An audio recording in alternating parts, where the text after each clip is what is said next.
What if I told you that in just a few seconds, you could type a simple sentence and generate a hyper-realistic video complete with perfectly synchronized dialogue and sound effects that's almost indistinguishable from actual footage? And what if I told you this isn't some far-off sci-fi dream, but a reality launched by OpenAI, a tool so powerful it's being called the GPT 3.5 moment for video? We're talking about Sora 2, and it's here. But is this the ultimate tool for creative freedom? Or are we opening Pandora's box of digital deception? Whoa, okay, that's a pretty intense hook. GPT 3.5 moment for video, that's a bold claim. I mean, we've seen AI video before, right? It's usually a bit janky. What makes Sora 2 such a monumental leap from its predecessor? How does it even do that? Like, technically? That's the thing. It's not janky anymore. The core technology behind this leap is something called a diffusion transformer architecture. Basically, it takes visual data, converts it into these three-dimensional patches, kind of like tokens in a large language model, and then it progressively denoises them. Think of it like starting with static noise and slowly, intelligently refining it into coherent, realistic video frames. It's learning complex rendering, physically rules, and even long-term reasoning in that process. This is a huge step up from Sora 1, which, while impressive, often struggled with maintaining consistency or realistic physics over longer clips. Sora 2 really understands the world in motion in a way its predecessor just couldn't. Okay, so it's smarter about how it builds the video, but physical rules, that sounds like a huge jump. What kind of realism are we talking about here? I'm trying to wrap my head around how an AI can understand buoyancy or rigidity. And you mentioned groundbreaking new features in the intro. What are those, specifically, that make it so different? Right. The physical accuracy is a game changer. The source material talks about it generating complex movements like Olympic gymnastics routines or paddleboard backflips that accurately model dynamics like buoyancy and rigidity.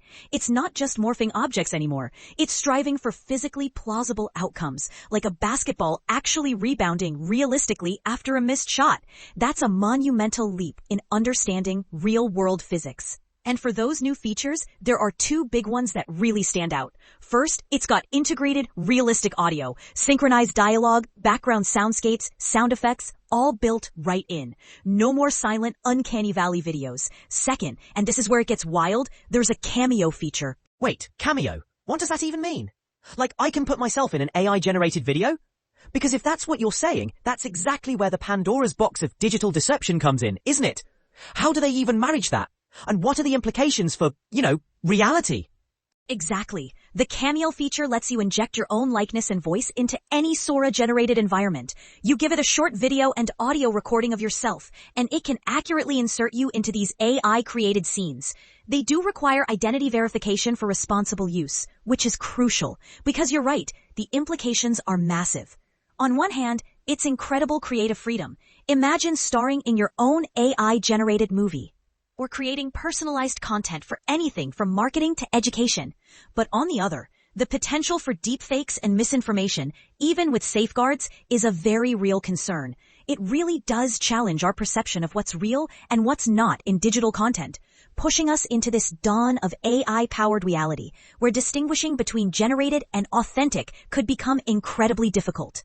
So, it's this incredible leap in technology, giving us unprecedented creative power, but simultaneously forcing us to confront some pretty unsettling questions about authenticity and trust. It's like we've just been handed the keys to a whole new reality, and we're not quite sure if we should be excited or terrified. That's exactly it. We're standing at this precipice. On one side, it's this incredible democratization of video creation. I mean, the source material talks about how Sora 2 just obliterates the barrier to entry for aspiring filmmakers, marketers, even educators. Suddenly, you don't need a huge budget, expensive cameras, or a whole crew to produce professional-grade content. It's literally text to video. That's going to lead to an explosion of new content, right? Yeah, I can totally see that. Imagine a small business owner who can't afford a marketing team, suddenly able to generate a high-quality ad campaign just by typing a few sentences. Or a teacher creating immersive historical reenactments for their students. It's not just about making things easier, it's about making them possible for people who were previously locked out. But then, what does that do to the actual creative process? Like, if the AI is doing all the heavy lifting, what's left for humans? That's where the transformation of workflows comes in.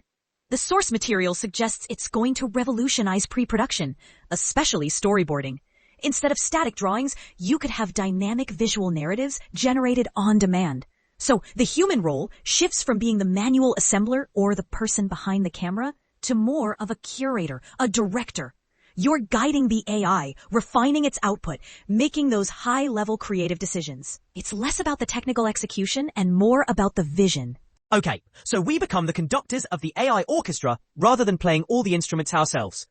I can get behind that, in theory. But let's swing back to the darker side for a second, because you mentioned the Cameo feature earlier, and that, combined with hyper-realistic video and synchronized dialogue, just screams misinformation machine to me. How do we even begin to trust anything we see online anymore? That's the core ethical minefield, isn't it? The ability to generate these hyper-realistic deepfakes, especially with the integrated audio and the Cameo feature where you can insert someone's likeness and voice, is a massive concern.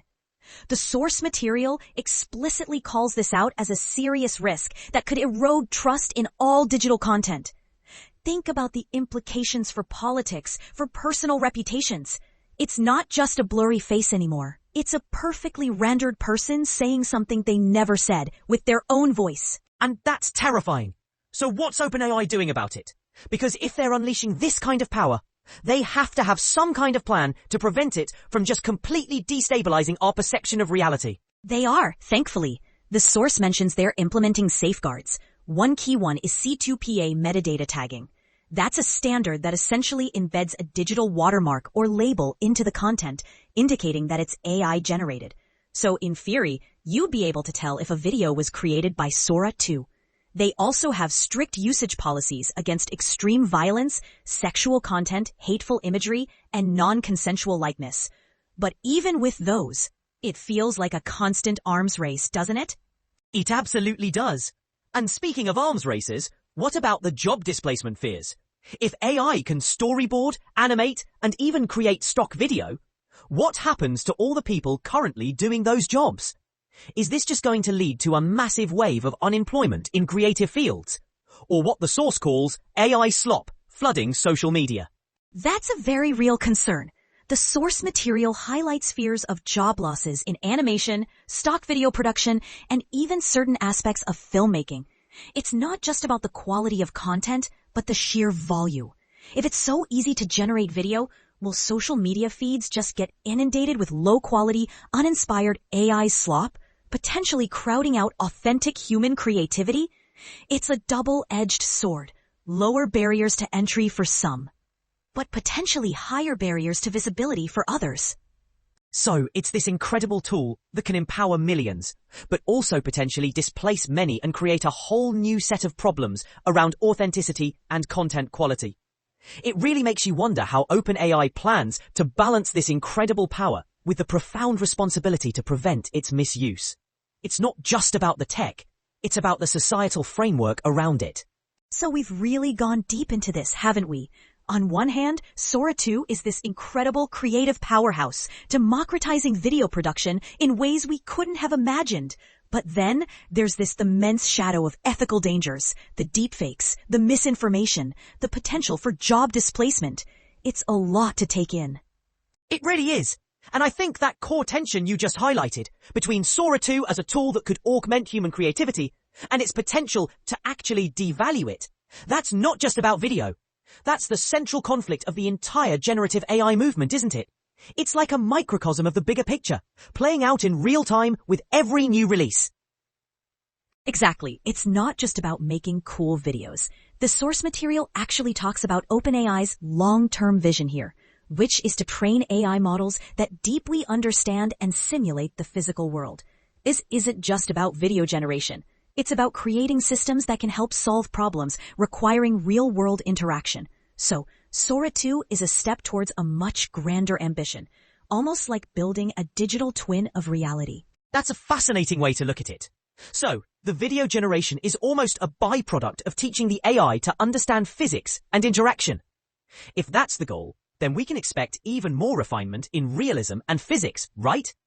The source mentions further blurring the lines between AI-generated and real footage. I mean, how much more real can it get? And what about control? Well, the source suggests users will likely gain even more granular control over every aspect of video generation. Think about it. Camera angles, lighting, character emotions, narrative arcs. It's not just make a video of a dog. It's make a video of a happy golden retriever shot from a low angle with warm morning light looking wistfully at a squirrel. That level of detail. And this leads to what they call hybrid workflows, where AI generates initial concepts or entire scenes, and then human artists refine them. So it's not replacing, it's collaborating. Okay, so for creators, the key takeaway here isn't to panic, but to see this as a new tool to be mastered. It sounds like skills like prompt engineering, learning how to talk to the AI effectively, and creative direction are going to be more important than ever. You're not just operating a camera, you're orchestrating an entire digital production studio with your words. Precisely. It's about shifting your skill set. And for us, as consumers, it means developing critical media literacy is absolutely paramount. We have to be more vigilant than ever to distinguish between what's real and what's AI generated. It's not just about spotting a deepfake. It's about questioning the provenance of all digital content. The source material emphasizes that addressing misinformation and the responsible deployment of AI will be paramount for OpenAI and the broader AI community. Yeah, it's a huge responsibility on their part, and on ours. It's not just about the tech. It's about the societal framework we build around it. So, what are your thoughts on Sora 2? Is it a net positive for creativity, or a threat to our digital reality? Let us know on our social channels. Thanks for joining us on Instapods. Ready to create your next episode? Download Instapods to turn any topic into your personalized podcast. Keep learning.